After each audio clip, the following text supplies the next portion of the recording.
Programming এর পঞ্চম video টিউটোরিয়ালে আপনাদের স্বাগতম। গত লেকচারে আপনারা শিখতে পেরেছেন কিভাবে পূর্ণ সংখ্যার যোগ, বিয়োগ, গুণ, ভাগ এবং ভাগশেষ নির্ণয় করতে হয়।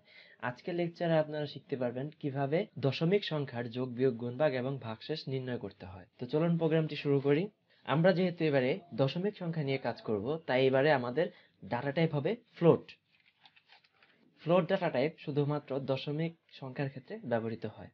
তো ডাটা টাইপের পরে এবার আমরা আমাদের ভেরিয়েবল ডিক্লারেশন করব।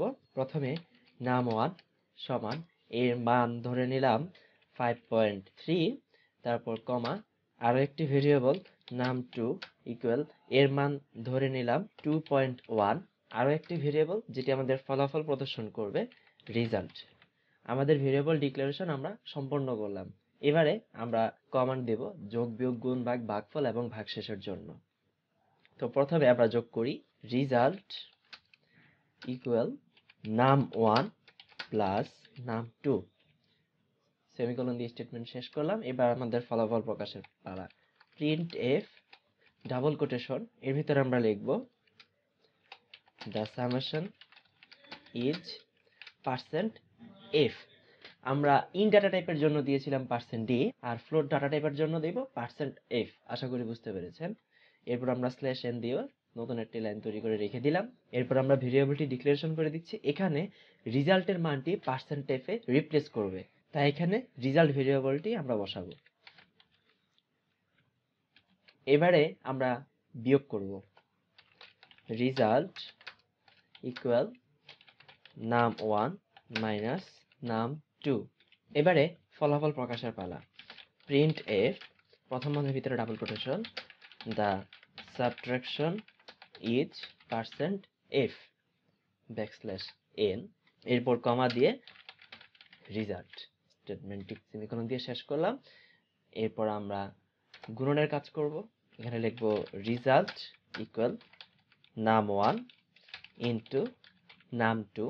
এবারে ফলাফল প্রকাশ করতে যাচ্ছি। The multiplication is %f \n, এখানে রেজাল্ট রিপ্লেস করবে। তো এবারে আমরা ভাগ করব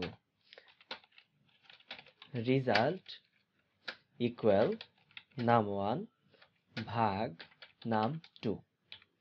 ফলাফল প্রকাশের পালা। প্রিন্ট এফ দ্য কোশান্ট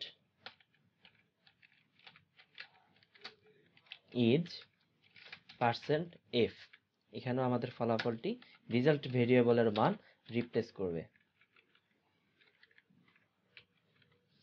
এবারে আমরা ভাগশেষ নির্ণয় করতে যাচ্ছি।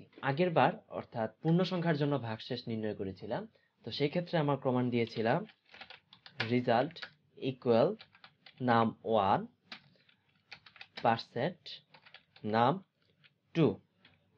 আমরা এই স্টেটমেন্টটি পূর্ণ সংখ্যার জন্য কমান্ড করেছিলাম, কিন্তু এই স্টেটমেন্টটি দশমিক সংখ্যার জন্য মোটেও কার্যকর নয়। তো আমাদেরকে যা করতে হবে রেজাল্ট ইকুয়াল নতুন একটি কমান্ড হচ্ছে fmod। fmod মানে হচ্ছে ফ্লোট মডুলাস, অর্থাৎ আমরা যে দশমিক সংখ্যা নিয়ে কাজ করছি তার মডুলাস আমরা নির্ণয় করব। তার জন্য আমাদেরকে যে কমান্ডটি দিতে হবে সেটি হচ্ছে fmod। এরপর প্রথম বন্ধনী এর ভিতর আমরা লিখব নাম1 কমা নাম2, এরপর সেমিকোলন দিয়ে স্টেটমেন্টটি শেষ করব। এবারে ঠিক আগের মতো ফলাফল প্রকাশ করে দেব। Printf the modulus is %f, এখানেও রেজাল্ট রিপ্লেস করবে। তো এই যে আমরা ম্যাথমেটিক্যাল টার্মগুলো করলাম, তো অবশ্যই এটা ম্যাথমেটিক্সের আন্ডারে পড়ে। আর তার জন্য আমাদেরকে যেটা করতে হবে, শুরুতেই #include স্টুডিও এর মতো #include math.h নামক হেডার ফাইলটি যুক্ত করে দিতে হবে। তাহলে আমাদের এই প্রোগ্রামটি ম্যাথের আন্ডারে গিয়ে কাজ করবে এবং আমাদের প্রোগ্রামটি আর এরর দেখাবে না। আমরা যদি include math.h এই হেডার ফাইলটিকে যদি আমরা না লিখে দেই, তাহলে কিন্তু আমাদের প্রোগ্রামটি এরর দেখাবে। তো চলুন এবার আমরা কম্পাইল করি। The summation is 7.0, the subtraction is 3.2, the multiplication is 11.13, the quotient is 2.52, the modulus is 1.1. তো আমরা দুটি র্যাঙ্ককে একসাথে এখানে দেখতে পাচ্ছি, তো আমরা এটিকে প্রথমেই আলাদা করে দিচ্ছি,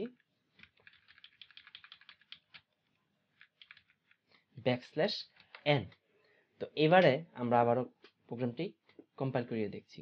আমাদের দুটি লাইন আলাদা আলাদা প্রদর্শন করছে, দ্য কোশ্চেন ইজ 2.523810 এবং এরপর দ্য মডুলাস ইজ 1.1000000।